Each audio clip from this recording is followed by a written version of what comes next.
Today, we're going to dive deep into a crisis that's happening in Nepal.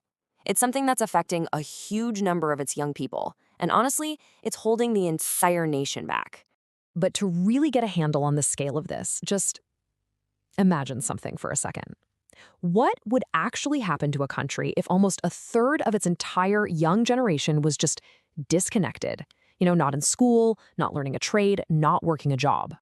Well, that's not a hypothetical. For Nepal, it's the reality. A shocking 35% of the country's youth are in that exact situation. Just think about that. A huge slice of the nation's future, its workforce, its innovators, are just sitting on the sidelines. Now, there's an official term for this group. They're called NEET. It's an acronym, and it stands for Not in Education, Employment, or Training. It's basically a catch-all for young folks, usually between 15 and 29, who are totally outside the system of learning and earning. And that puts them at a huge risk of being left behind. Okay, so we have this number, 35%. But how big is that really? Let's put that into perspective to see just how deep this youth crisis in Nepal actually goes. And this is where it gets really eye-opening. When you look at the global picture, the world average for NEET youth is about 20%. Nepal's rate is almost double that. So this isn't just some common issue every country deals with. It's a massive national outlier. It's something that really needs our attention. So who exactly makes up this 35%? Well, when you break it down, a really powerful pattern jumps right out. The vast majority of Nepal's NEET youth are women. And that tells us something critical. This isn't just an economic issue, it's a deeply social one, and it's rooted in gender. So why this huge gender gap? Well, it really comes down to long-standing social and cultural norms. You have early marriage, the widespread expectation that women are supposed to handle all the household duties, and social rules that can make it really hard for them to even travel for school or a job. All these things pile up and push women out of the system. And then, on top of all that, you've got geography. The problem gets even worse in rural areas. Why? Because there are just way fewer opportunities out there for both school and work. So this just makes the situation that much harder for anyone living outside the big cities. All right, so we've seen how big the problem is.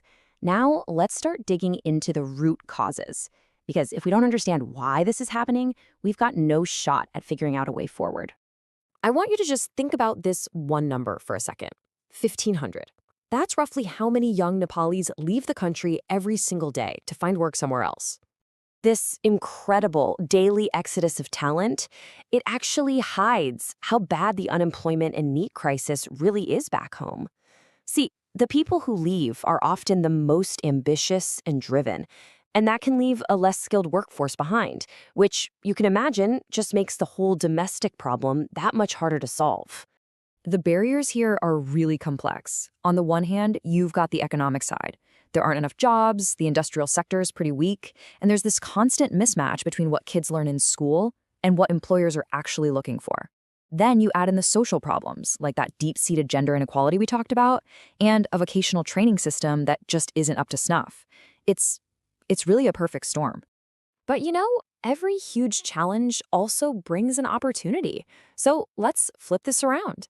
Let's look at how this situation could be reframed, how you could turn what looks like a national burden into a really powerful national asset. So what's the path forward? There's no single magic bullet here. It's going to take a few key actions working together. First, you've got to strengthen the vocational training system. Second, you have to directly connect what's being taught in schools to what industries actually need. Third, create programs that are specifically targeted to get women into the workforce. And finally, make local job creation a priority and put real career guidance systems in place for young people. And listen, this isn't just wishful thinking. There's real evidence from inside Nepal itself that shows when vocational training is done the right way, it really works. We're talking about measurable, significant increases in both jobs and income for the young people who go through these programs. And all of this really boils down to this one powerful idea, which is captured perfectly in the source material for this explainer. If properly addressed, Nepal's NEET population can become a major driver of economic growth rather than a burden. And that leaves us with one final thought to chew on. This whole thing, it isn't just about solving a problem. It's about unlocking the incredible potential of an entire generation that's just been waiting on the sidelines. So the real question is, How can a nation take what looks like its biggest challenge and turn it into its greatest asset?